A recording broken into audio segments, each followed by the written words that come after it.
came into care in 2020 at the height of COVID, which was so much fun, with my little brother.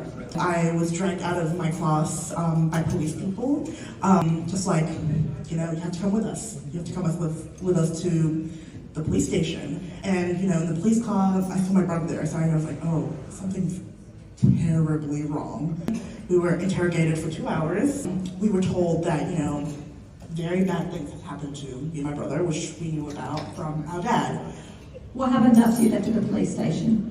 Well, shortly after I was, I talked to some youth workers, like, social workers, who tried to do their very best to explain to us what would happen next. Not that I could really retain a lot of information at that point, because very highly stressed, like, what do I do? Do I have to go home and pack a bag? Like, for how long? What do I do? Like, genuinely, what do I do? I think my brain was just on fight or flight mode. Not because I had to look after myself. I also had to look after my little brother, he was 4 years younger than me. I would have been 15. He would have been at 11. How do you look after yourself and someone that small at the same time? Where were you taken?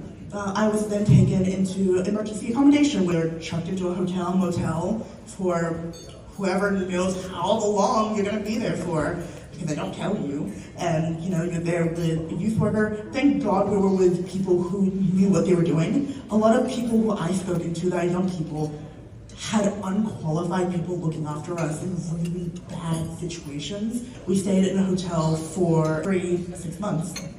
So you're removed from your parents, and then placed in a motel for 3 to 6 months, really not knowing what was going on. And what happened after that? We've had a really good experience with Burdekin. The youth workers there, one specifically comes to mind, Ruthie. She looked after me and my brother as if we were her own kids. She went above and beyond, and that could be said for a lot of the youth workers at Burdekin. They made me feel like a part of a home. This thing I felt belonging in a very long time, when there was so much turmoil, there was so much change in my life. That was the only thing keeping me above water, is that knowing that I have youth workers that I can talk to if I so felt like it, and that they would do their very best to accommodate me and my needs at that moment.